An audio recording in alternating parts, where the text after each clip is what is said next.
And welcome back to number 13. Why do kids misbehave? This one is complex. We could spend hours and hours talking about it. This applies not only to children misbehaving, but it applies to siblings, spouses, friends, employer getting into conflict. And that is that humans have 4 temperaments. So there are 4 temperaments among human beings.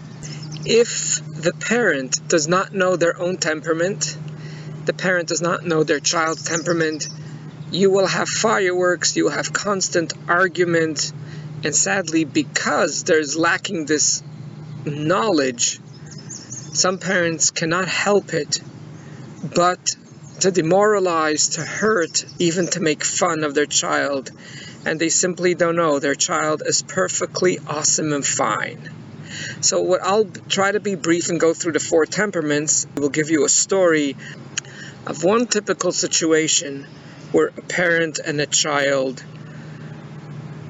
get into a fight, and usually it's never the parent's fault, it's always the child that there's an issue. I'll put some links on the bottom that you could have some material to read further on the 4 temperaments. Number 1 is the rational. The rational is an individual that's very logical and can be very abstract. They understand different ideas. They have a vision for the future. They like to understand how things work. It's normal for any child to ask why, but if you have your child asking why every 2.5 minutes, he or she might be irrational. They like to know how computers work. They like to know how cars work. Everything has to make sense to them. Some religious parents get very frustrated with these type of kids when they say, why do we have to do it?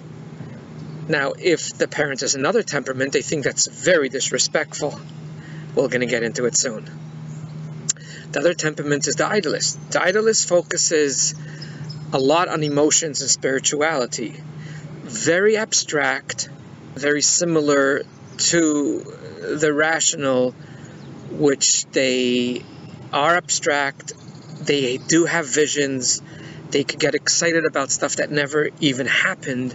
It's just if they have a vision about it, or they know they have information about it, they get excited.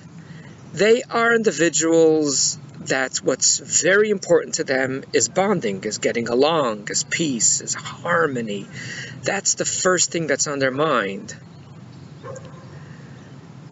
The third category is what most of humankind are made up from. I think they're about 45% of us, and they are the guardians. They are the organized people. They are the people typically would work in a government office. They are people that are responsible. You can rely. They're awesome with schedule. They're very down to earth. They connect very well to what they see, not to some vision or some idea that will happen in the future. They are more short-term than long-term. They see what happens today, and they don't even know if tomorrow will come, so why even bother? They're very tangible and responsible people. And finally, the last type, they are the artisans. The artisans, in a way, are similar to the guardians. They're very tangible. They can see things really in the future. They won't be typically the one that's going to save up money, because they just see and they feel the now. They are the life of the party. They are the easiest for surprises because they don't need too much preparation. You tell them we're going somewhere, we're flying somewhere, we're doing something. They're the first one. They don't get overwhelmed of change. They are so easily to come and go. Some of them even watch a movie, or they have a friend telling them about this beautiful country or city that they live, and then they could go to their spouse and say, okay, we're moving in a month. Is it okay? They have no problem with change. They typically are into clothing. They're into cars. They are very exciting and bubbly people there, and they are individuals that are very, very handy. This is, in very brief, the 4 temperaments. Now, as I mentioned before, I could spend hours. I would like to keep this brief, so I'll stick to one scenario.